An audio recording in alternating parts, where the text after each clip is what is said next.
In every relationship, there are times when things are not going very well. And now what?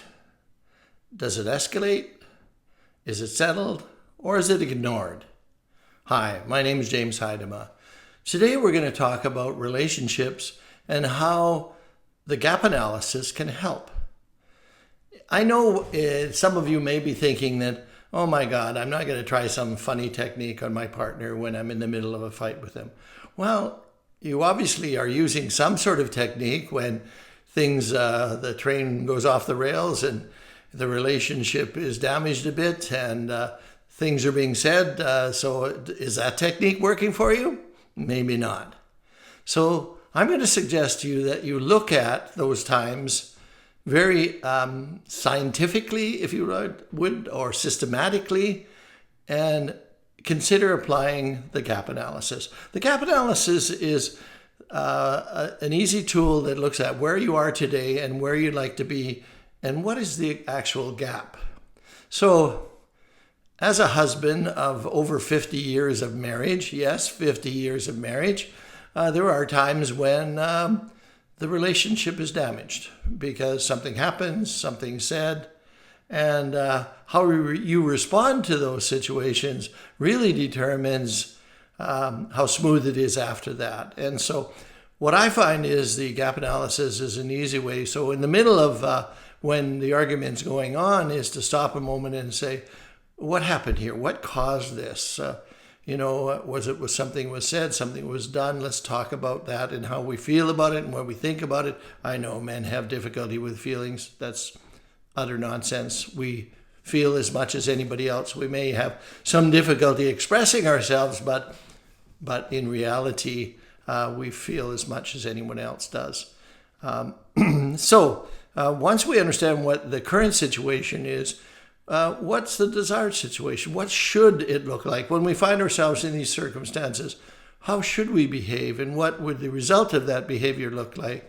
And so once we have a picture of where we are and where we'd like to be, then what's the gap? What's the actual gap? What's the problem that's getting in the way of us getting from where we are today and where we want to be? And it may be our history, it may be our childhood, it may be our beliefs, it may be our faith, it may be something that's getting in the way of our ability to move towards that desired situation. Once we get a picture of what the gap is, and both of us accept there is a gap, now we can look at the steps to get there. So again, we look at where we are and where we'd like to be, and the difference in there is called the gap, the difference between the two of those. And in that gap, we have to arrange some steps to get up there. How do we get from where we are to where we should be? So if you go into every interaction with your partner when things are not going well, when the relationship suffers some damage, stop for a minute and try to get your partner to talk about really what's going on.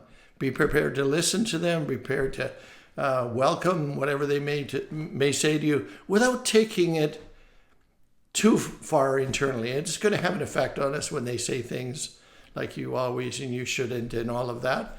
But really letting that out on the table and then say, well, in the past, this is how I might have responded. I might have mirrored your behavior and got upset and said, well, you did this and you did that, and that controversy happens. Or I can say, okay, what should it look like, when this happens, And then what is the gap? What's preventing us from moving towards that?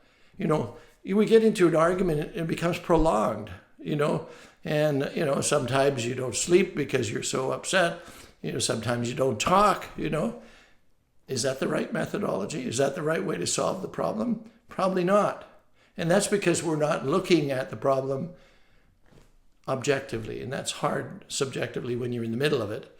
But if we don't bring that objectivity into it, if we don't find some sort of methodology to get us from where we are to where we should be, then the relationship can be harmed and the outcome can be pretty severe. I hope this helps. It's just an easy tool called the gap analysis, where you bring your partner into the conversation and you talk about where we are right now so we understand what's broken And then let's talk about what we could do, what it should look like when we're successful. And then what's the gap? What do we see the actual gap to be? And how do we move towards that? I hope this helps.